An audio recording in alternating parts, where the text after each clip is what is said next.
Hello, ji, Assalamu alaikum. This is Agha Sharia Khan here. I belong to the 40th CTP and currently located in Pakistan Audit and Account Service.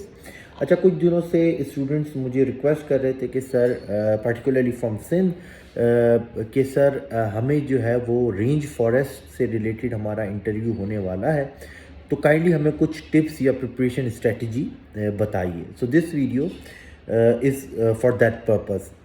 अच्छा, मैं आपको कुछ general tips interview preparation की tips बता देता हूँ. याद रखिएगा कि इंटरव्यू प्रिपरेशन में कुछ मेजर उसके एलिमेंट्स होते हैं. For instance non verbal communication, verbal communication, और फिर आपका टेक्निकल पार्ट आ जाता है जो उस जॉब से रिलेटेड वहाँ पर मौजूद है. आइए वन बाय वन इसको हम जो है वो स्टडी करते हैं, इसको डिस्कस करते हैं. स्टार्ट करते हैं हम अपनी नॉन वर्बल कम्युनिकेशन से. नॉन वर्बल कम्युनिकेशन में जो सबसे इम्पॉर्टेंट चीज़ है या सबसे जो पहला पार्ट आता है वो आता है आपकी ड्रेसिंग.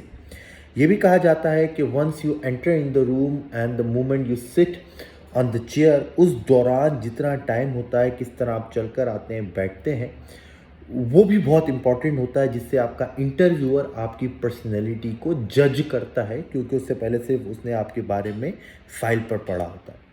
तो ड्रेसिंग की बात कर लेते हैं. बॉयज़ के लिए क्या बेहतर ड्रेस होगा? बॉयज़ के लिए हमेशा से इंटरव्यू में जो ड्रेसिंग होगी वो सूटिंग की ड्रेसिंग होगी. अब एक चीज़ हमेशा याद रखिएगा, यूजुअली हमारा इंटरव्यू मॉर्निंग या आफ्टरनून टाइम के ऊपर होता है, तो नेवर वेयर ब्लैक सूट. ठीक है, आप ग्रे सूट पहन सकते हैं, आप नेवी ब्लू सूट पहन सकते हैं, बट ब्लैक सूट आपने अवॉइड करना है.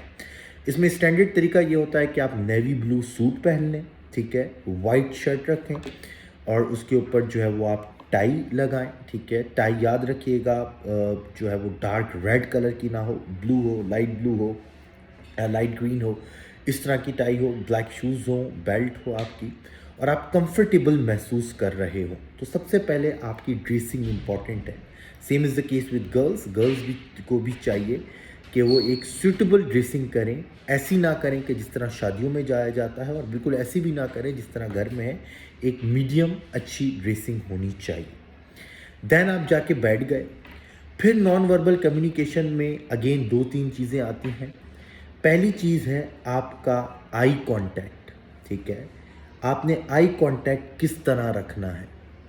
याद रखिएगा, मुमकिन है कि आपके सामने एक पैनल बैठा हो जिसमें एक से ज़्यादा लोग मौजूद हो. तो अक्सर ये बच्चे कर रहे होते हैं कि जो इंटरव्यूअर यानी जो इंडिविजुअल आपसे क्वेश्चन कर रहा होता है, तो आप उसी को देखकर जो है ना उसका आंसर कर रहे होते हैं. ऐसा नहीं करना आपने, क्योंकि आपकी ऑडियंस वो पूरा पैनल है, सिर्फ वो इंडिविजुअल नहीं है. तो अगर उसने आपसे कोई डायरेक्ट क्वेश्चन किया है, तो जब आप उसको आंसर करेंगे तो आप मेजॉरिटी ऑफ द टाइम उसको देखेंगे, बट मीनवाइल आप जो है वो अपनी आईसाइट को पूरे पैनल की तरफ भी मूव करेंगे, इस तरह कि आपकी ऑडियंस पूरा पैनल है.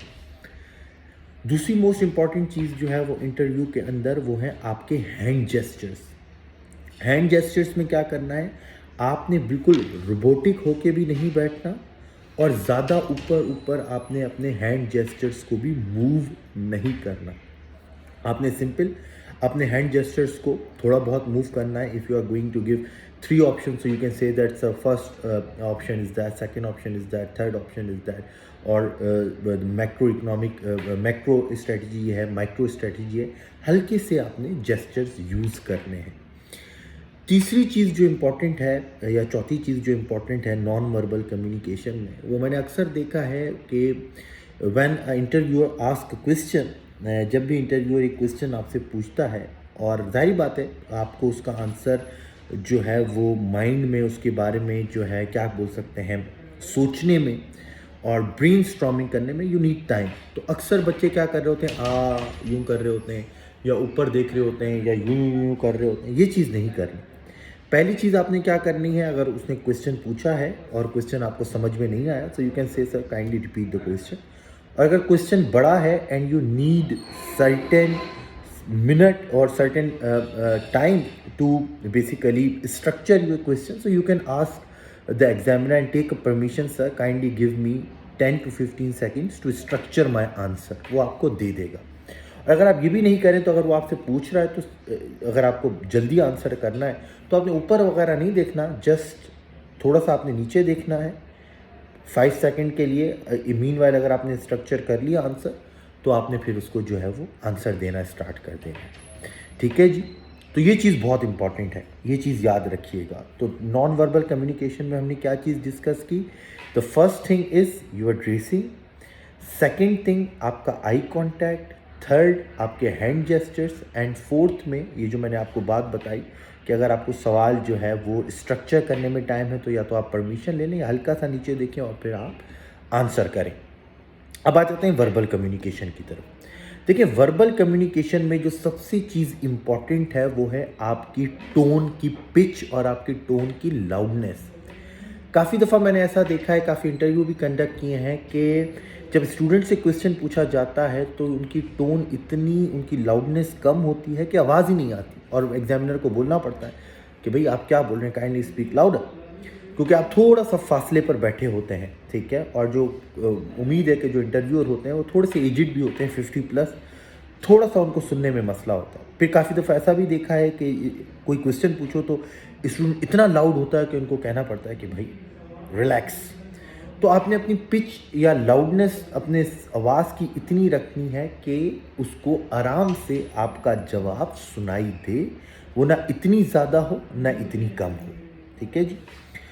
फिर तीसरी चीज़ आ जाती है दूसरी चीज़ आ जाती है वर्बल कम्युनिकेशन में कि आपने कोई भी अगर जो है वो क्वेश्चन का जब आंसर करना है तो आपने वहाँ कहानी नहीं डाल देनी, कहानी नहीं सुनानी है, गपशप नहीं करनी। ठीक है ना। फॉर एग्जांपल अगर वो आपसे पूछते हैं कि भाई आपका रेन फॉरेस्ट का जो है वो इंटरव्यू है, रेंज फॉरेस्ट का, वो आपसे पूछते हैं कि पाकिस्तान में डिफॉरेस्टेशन के क्या कॉजेज़ हैं या डिफॉरेस्टेशन को किस तरह हम जो है वो काउंटर कर सकते हैं, किस तरह फॉरेस्टेशन इसके थ्रू क्लाइमेट चेंज की पॉलिसीज़ को अडॉप्ट कर सकते हैं। एनी हाउ कोई भी टेक्निकल सवाल होता है, कहानी नहीं डालनी, आपने आंसर्स करना है पॉइंट्स के अंदर।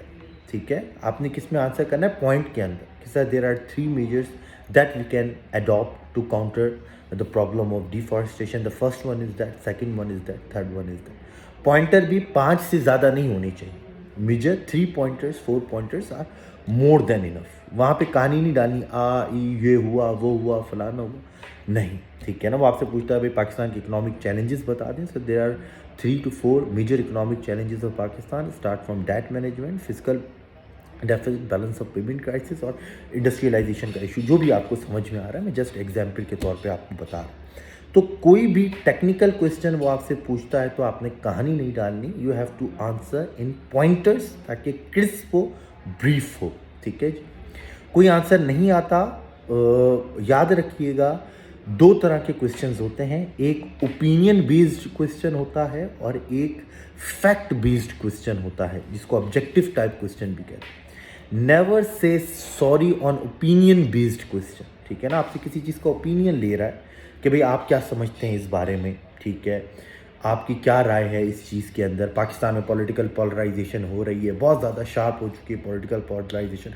आप क्या समझते हैं कि ये किस तरह इम्पैक्ट कर रहा है पाकिस्तान की नेशनल यूनिटी को, पाकिस्तान की नेशनल सिक्योरिटी को? ये आपका ओपिनियन है, इसमें कभी भी सॉरी नहीं बोलना, अपना ओपिनियन देना है। हाँ, ऑब्जेक्टिव बेस आपसे क्वेश्चन कर सकता है कि भाई फॉर एग्जांपल पाकिस्तान में डिफॉरेस्टेशन रेट कितना है, आपको नहीं पता, ठीक है, कि मुझे नहीं पता कि डिफॉरेस्टेशन रेट कितना है। अगर आपको रेंज पता है, आप कह दें सर 4 to 5% डिफॉरेस्टेशन रेट है अकॉर्डिंग टू WWF, पर नहीं पता से जस्ट से सॉरी। ठीक है, ऑब्जेक्टिव बेस्ड क्वेश्चन में आपके पास लेवरेज है, बट ओपिनियन बेस्ड क्वेश्चन में आपने सॉरी नहीं करना।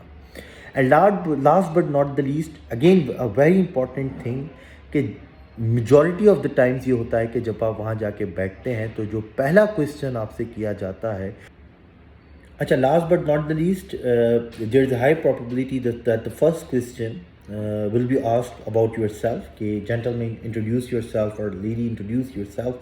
तो आपने एक अच्छा इंट्रोडक्शन बना कर जाना है।